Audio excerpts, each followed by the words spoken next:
წარმოიდგინე საცობში დგახარ, სახლისკენ მიდიხარ და საცობიდანვე შეგიძლია ჩართო სახლში კონდიციონერი და გაცბობა რა, მართლა რამხელა კომფორტია. უკვე მომხმარებელს ეძლევა საშუალება ტელეფონიდან აკონტროლოს პირობითად რაღაც კონკრეტული ტემპერატურები.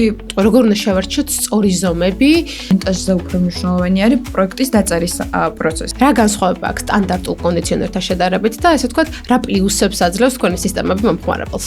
ვიზუალის მოყვარული ადამიანებისთვის და ესთეტიკის მოყვარული ადამიანებისთვის ისეთი მნიშვნელოვანი რაღაცების შეთავაზება შეგვიძლია.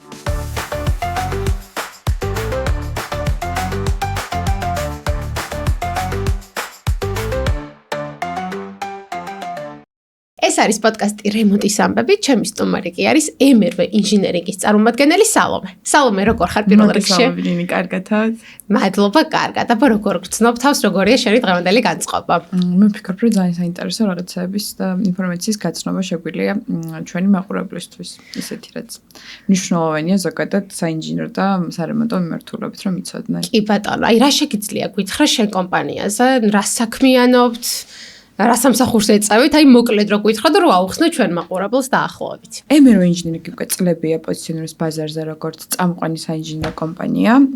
ჩვენი მიმართულებები გათბობა გაგრილება ძირითადად და ამ მიმართულებით ვართ პოზიციონირებულები, თუმცა გვაქვს ბევრი სხვადასხვა მიზნები. აი მაგალითად ახლა ამ ეტაპზე სუსტი დნების მიმართულებით დავიწყეთ აქტიური მუშაობა და ვაწარმოებთ ისეთ ბევრ ძალიან ცნობილ და წარმატებულ პროექტს, რომელიც საბოლოო ჯამში ჩვენ პორტფელში არის თავმოყრილი.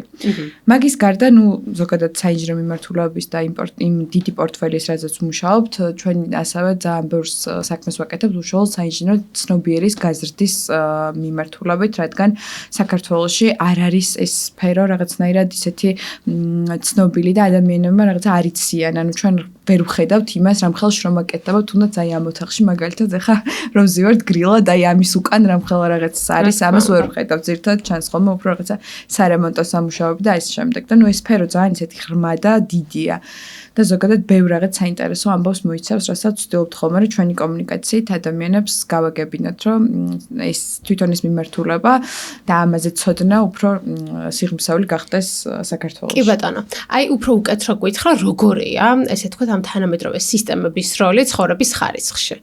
როგორ აისახება? ძალიან მნიშვნელოვანი ამბავია ეგეც, თუნდაც იმიტომ რომ რაღაცნაირად თანამედროვე და სწორად დაპროექტებული საინჟინრო მიმართულება ზოგადად ბევრ ამას ასახავს, თუნდაც ღიურ ცხოვრებაში, რაც შეიძლება რომ წარმოვიდგინოთ, მაგალითად, უკვე რაღაცნაირად ჯანმრთელობის დონემდე დადის, იმიტომ რომ ის რაღაცა ენერგოეფექტურობა, ის ხარჯები, რომელსაც სწორად დაგეგმილი პროექტები ამცირებს, მაგის გარდა რაღაცნაირად ძალიან მნიშვნელოვანია, რომ თუნდაც ის ჰაერი, რასაც ჩვენ ჩავისუნთქავთ, ცხელი იქნება თუ თბილი იყოს რაღაცნაირად სუფთა, იმიტომ რომ ამ დონემდე შეიძლება ჩამოვიდეს ეს ამბავი ინჟინერია ზოგადად ჩვენს ყოველდღიურობაში. რასაც ხალხი ვერ აღიქვამს და კიდე კარგად ვერ ხვდება, რამდენად მნიშვნელოვანია და ვერ ხვდება ზუსტად და ისედაც არ ჩანს ხოლმე, რაღაცნაირად გონია რომ ის სულ ამბობთ ხოლმე, რომ აი ძალიან ბექგრაუნდში ვარ, თუნდაც პროექტი რო სრულდება, აი ვაუ ეფექტს ვერ ვახდენთ, მაგრამ საბოლოო ჯამში პროცესი ახდენს მე აი ძალიან ვაუ ეფექტს და ეგ არის მნიშვნელოვანი. აი როგორ შეიძლება მომხმარებელმა დაზოგოს ენერგია გათბობასა და გაგრილებისას? ძალიან განვითარდა ზოგადად ეს მიმართულება იმ კუთხით, რომ რაღაცნაირად ტექნოლოგიური პროგრესი ძალიან შეეხო საინჟინრო მიმართულებებსაც და რაღაცნაირად აი ძალიან ბევრი ისეთი ტაიმერები და სხვადასხვა ახალი სისტემების გამოსვლა ხდება, რაც ეხმარება მომხმარებლებს, რომ თუნდაც მაქსიმალურად დაზოგონ ენერგია, აი პირობითად რაღაც კონკრეტული დროით კონკრეტული დივაისი მუშაობს, შემდეგ ითიშება. ანუ აი თანამედროვე გაჯეტები არის და ზოგადად თანამედროვე ტექნოლოგიები მიმართულებები ეხმარება იმას, რომ ადამიანებმა რაღაც სიახლეები იპოვონ თუნდაც პირობითად სტანდარტულ კონდიციონერში, ანუ რაღაც სიახლეები, რაც შენდება დრო და პროგრესულად ვითარდება. აქედან გამომდინარე უკვე ხდება ის, რომ ჩვენ ვახერხებთ თუნდაც იმას, რომ რაღაცნაირად ენერგოეფექტურები გავხდეთ. კი ბატონო და დამეთანხმები ალბათ რომ ძალიან რთულია ამის მონტაჟი, ხო? და ყველაზე ხშირი შეცდომები რა არის, რასაც მომხმარებლები უშვებენ მონტაჟისას? მონტაჟის შემთხვევაში ძალიან რთული და ძალიან კომპლექსური საკითხია ზოგადად ამ ყველაფრის მონტაჟი. მაგრამ კიდევ განსხვავდება ხოლმე პირობითად, აი ჩვენ ძირითადად მუშაობთ კომპანიებისთვის, ბიზნესებისთვის.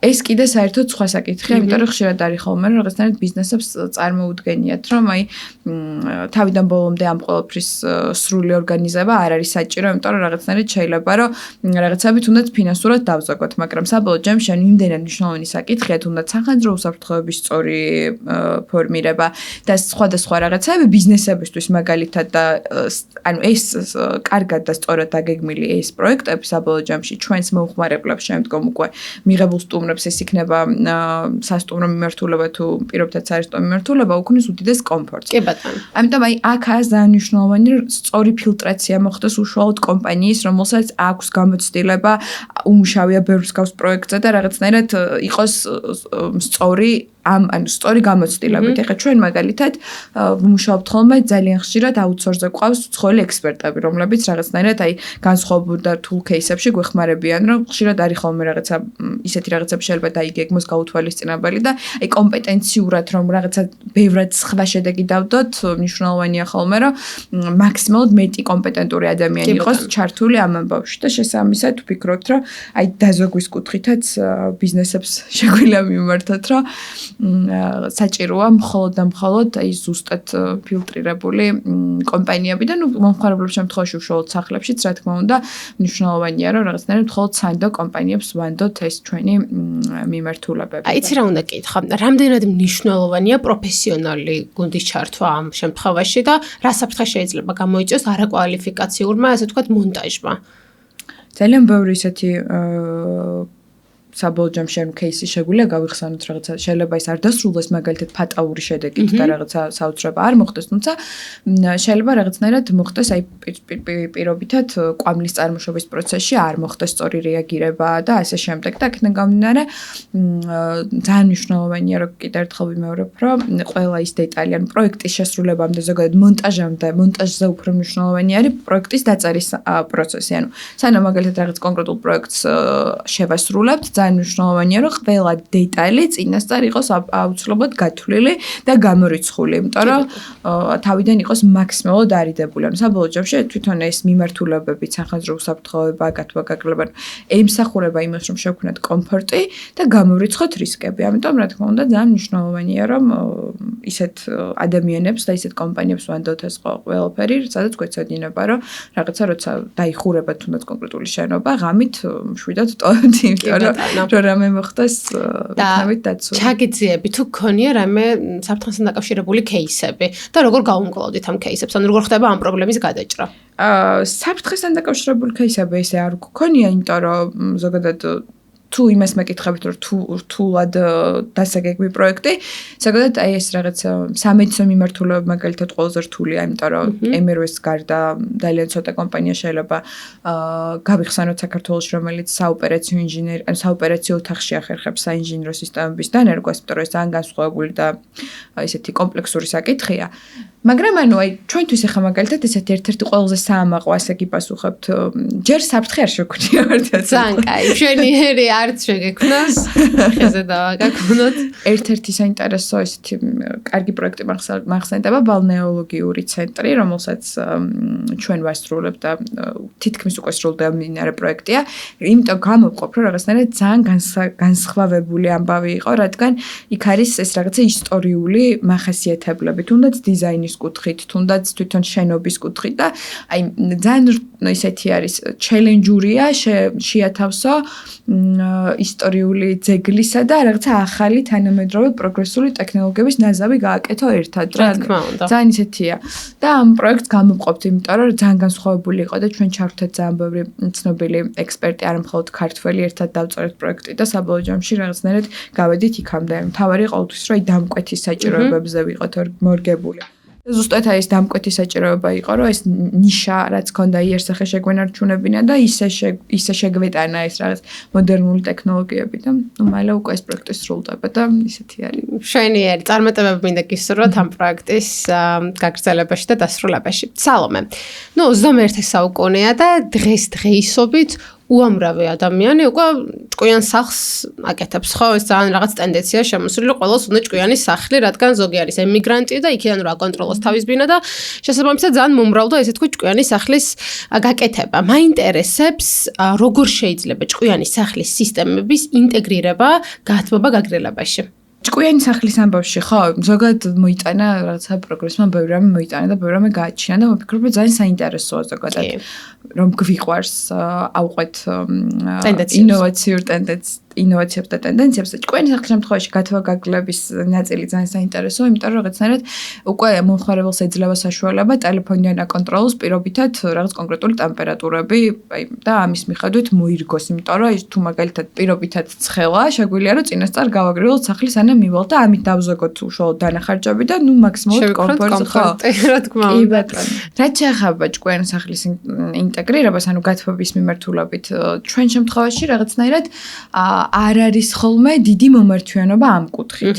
იმიტომ რომ როგორც გითხარით, უკვე რაღაცნაირად ჩვენ ძირთად უფრო ბიზნესებზე ვართ მორგებული და მათ ცოტა სხვა სისტემებს თავაზობთ, მაგრამ რა თქმა უნდა, საბოლოო ჯამში ყველა ეს სისტემა არის რაღაცას smart სისტემა, რომელიც მიძღვნილია იმისთვის, რომ მაქსიმალურად გაუმარტოთ დამკვეთს პროცესი. მაგრამ როგორც ვისაუბრე, ანუ ჭკვიანი სახლის მიმართულებაში ახლა პირობითად ადამიანების კუთხით, ხო რა თქმა უნდა, ძალიან მარტივად შეიძლება, რომ ჩვენი სისტემები დაინერგოს ისე, რომ რაღაცნაირად smartphone-ით ან რაღაც ნებისმიერ gadget-ით იყოს მართვადი, რაც საბოლოო ჯამში დაუზოგავს მომხმარებლებს დროს. და ზოგადად უკვე იმდენად დაკავებულები ვართ ადამიანები, რომ ვცდილობთ, რომ რაღაცნაირად ყველა ოპტიმალური ვერსია ვიპოვოთ დროის დასაზოგად. იმიტომ რომ დღეს ყველაზე მნიშვნელოვანი მართლა არის დრო და რა თქმა უნდა, ყველანი, ესე ვთქვათ, ვცდილობთ, რომ მაქსიმალურად დავზოგოთ დრო და სხვათა შორის ეს ტენდენციები ამაში ხელს გვიწყობს ნამდვილად. ხო, იმიტომ რომ რაღაცა მართლა ძალიან ისეთი ქაოსური სიტუაციაა და რაც გვეხმარება, რომ რაღაცნაირად გავიმარტივოთ და შევიმსუბუქოთ ცხოვრება, რატომაც არა. წარმოიდგინე, საცობში დგახარ, სახლისკენ მედეხარ და საცობიდანვე შეგიძლია ჩართო სახლში კონდიციონერი და გათბობა, მართლა რამხელა კომფორტია და როგორ შეიძლება ეს ტენდენციები შეიცვალოს და რაღაც სიახლეები წამოვიდეს უკვე ცხოვრებაში. ხო, აი ეგ არის ზუსტად, რომ აი რაღაცნაირად ძალიან იცვლება რაღაცები, თუნდაც მანქანის შემთხვევაში უკვე შეგვიძლია რაღაც წინასწარ გავაგრილოთ. ანუ მოკლედ ეს რაღაც პროგრესული ტექნოლოგიები ძალიან გვეხმარება იმაში, რომ გავიმარტოთ ცხოვრება და კარგია, რომ გვაქვს სურვილი, რომ ამ ყველაფერს ავყვეთ და დავიციოთ. კი ბატონო. სალომე, ზომებზე რას გვეტყვი? როგორ უნდა შევარჩიოთ სწორი ზომები, ესე ვთქვათ, კონკრეტული ოთახებისთვის, გათბობის და გაგრილების? აი ზომების ნაწილიც როგორ ძალიან მნიშვნელოვანია ისე რომ დაუბრუნდეთ რას. ან თვითონ სწორად შერჩეული ზომა გვეხმარება ისე გავიდეთ ხარჯებამდე, იმიტომ რომ მაგალითად პატარა ოთახში თუ დავყენებთ დიდ კონდიციონერს, ამ შემთხვევაში ჩვენ ყველად დავხარჯავთ ენერგიას და არ იქნება ამის საჭიროება. მაგრამ პირიქით ხომ თუ მაგალითად დიდ ოთახში დავყენებთ პატარა კონდიციონერს, რომელიც კვადრატულობაზე აღემატება პირობითად ოთახს, ამ შემთხვევაში ასევე ტყუილად გამოვა ჩვენი რესურსების ხარჯვა, იმიტომ რომ ვერ მივიღებთ სასურველ ტემპერატურას. ამიტომ მნიშვნელოვანია რომ კვადრატულობით ჭერის და ზოგადად ოთახის ფართობის მიხედვით, რა თქმა უნდა, უნდა მოხდეს ზუსტად შერჩევა შესაბამისი კვადრატულობის კონდიციონერის თუ მსგავსი სხვა იმის მოწყობილობის. რა განსხვავება აქვს სტანდარტულ კონდიციონერთან შედარებით და ესე ვთქვათ, რა პლუსებს აძლევს თქვენი სისტემები მომხმარებელს? ჩვენ თავაზობთ დამალულ კონდიციონერებს, არა მარტო დამალულს, მაგრამ დამალულსაც ჩვენს მომხმარებლებს და ეს არის ხოლმე ძალიან საინტერესო, იმიტომ რომ ახალი ტენდენცია წამოვიდა, თუნდაც აი რემონტის კუთხითაც ახალ იმაზე გადავედით, უფრო რაღაც ადამიანები არიან ხოლმე სივრცეზე ორიენტირებულები, რომ მაქსიმალურად დაზოგონ სივრცე და ყველა ის რაღაც ვიზუალში გამოჩენილი ნივთი იყოს ესთეტიური, ამიტომ ძალიან ესეთი გახდა მოთხოვნადი ჩვენი კონდიციონერები, რომლებიც ჭერში იმალება და აქედან გამომდინარე ინტერიერის დიზაინერებისთვის და ზოგადად ვიზუალის მოყვარული ადამიანებისთვის და ესთეტიკის მოყვარული ადამიანებისთვის ისეთი მნიშვნელოვანი რაღაცების შეთავაზება შეგვიძლია ზოგადად და კიდევ ძამბური ხო უბრალოდ რთულია რომ ყველაფერს შევეხოთ ისე გეტყვით მარტივად რა განსხვავება შეიძლება იყოს ჩვენ სისტემასა და სტანდარტულ კონდიციონერს შორის. კი, დღეს სივრცის ათვისება ყველასთვის ძალიან ესე ვთქვათ, ესეთი საკითხია, რადგან ყველა ცდილობს რომ მაქსიმალურად ფართო გამოჩნდეს მისი ვინახა და ძალიან კარგია რომ თავაზობთ ესე ვთქვათ დამალულ კონდიციონერებს და გამალულ გათბობა გაგრილებას, რადგან ეს საშუალებას გვაძლევს რომ სივრცე უფრო დიდი გამოჩნდეს და უფრო კომპაქტური გახდეს ოთახი. მაინტერესებს სალომე რა დროს ჭირდება მონტაჟს, აი რა დროში შეიძლება ამის დამონტაჟება ბინაში ან თუნდაც ნებისმიერ კომერციულ ფარჩში? მონტაჟის ნაწილიც დამოკიდებულია ძირითადად პროექტის მასშტაბურობაზე. აი პირობითად კერძო სახლის შემთხვევაში ან ბინის შემთხვევაში 1-2 დღე მაქსიმუმ რა თქმა უნდა საკმარისია, მაგრამ არის ხოლმე პროექტები მაგალითად კომერციული მიმართულებებით, აი სასტუმრო ან სარესტორნო ქსელები შეიძლება 1 წელიც დასჭირდეს, რადგან აქ არის საუბარი ასობით და ათასობით ნომერზე პირობითად და აქედან გამომდინარე ესეთი ამბავია. სტანდარტულად სახლის შემთხვევაში 1-2 დღე სრულად საკმარისია. და შენ რომ ახლა არ ემონტებდე ბინას, რომელს დააყენებდი, უხილავს თუ ხილულ კონდიციონერს? მე მაგალითად ძალიან მომწონს და მომხრობი დამალულ კონდიციონერს. მარტო იმიტომ თუნდაც რომ ვიზუალში რაღაცნაირად ამ ყველაფრის ინტეგრაცია ძალიან კარგად ხდება, რომ ხელს არ გიშლის. და მაგის გარდა ძალიან კომფორტული არის იმ კუთხით, რომ აი თუნდაც ძველი კონდიციონერი მაგალითად უხეშად რო თქვა, შეიძლება რაღაცა გიბერავდეს პირდაპირ. კი, მაგას სწორი მიმართულება. სწორი მიმართულებით უბერავს. კი ბატონო, ხო. ხმაურსაც იწვევს, საკმაო ხმაურსაც იწვევს და აქედან გამომდინარე აი ამ დისკომფორტებს თავიდან ბოლომდე ხსნის დამალული კონდიციონერები და ვფიქრობ, რომ ისეთი ბევრად უფრო კომფორტულია, არ დიდად არ საერთოდ ფაქტობრივად ხმაც არ აქვს. კი ბატონო. არც რაღაც კონკრეტული დაბერვა არ აქვს ერთი მიმართულებით და აქედან იმიტომ რომ ეს აბალანსებს და ყველა მიმართულებით იშლება, ხო ეს? კი ბატონო, ზუსტად და აქედან გამომდინარე მე ვფიქრობ, რომ დამალული ბევრად უფრო კომფორტული არის ესთეტიური მიმართულებითაც, იმიტომ რომ ვიზუალშიც უმალავს და ზოგადად კომფორტის მიმართულებითაც. ძალიან ბევრი ინფორმაცია მოვიღე გათბობა გაგრილებასთან დაკავშირებით და ძალიან დიდი მადლობა მინდა გითხრა შენ და შენ კომპანიას, რომ ასეთ ინოვაციურ ტენდენციებს მიყვებით და ძალიან მომწონს მეც დამალული კონდიციონერი და ალბათ მეც მას ავირჩევდი. კი, მეც მას ავირჩევდი, ხა რომ ვაკეთებდი რემონტს. მოკლედ ძალიან დიდი მადლობა მინდა გითხრა მოსვლისთვის პირველ რიგში, სტუმრობისთვის და იმედი მაქვს რომ კიდევ გვეწევი, ხო? ან ახლო მომავალში. ძალიან დიდი მადლობა მოწვევისთვის, ძალიან საინტერესო წამოწყება ზოგადად და ვფიქრობ, რომ ადამიანები რაღაც ძალიან საინტერესო რაღაცებს იგებენ თქვენგან. კიდევ ერთხელ დიდი მადლობა დათმობილი დროისთვის და მოწვევისთვის, რა თქმა უნდა, ძალიან სასიამოვნოდ გავატარეთ დრო. აბა, ნახვამდის, დროებით.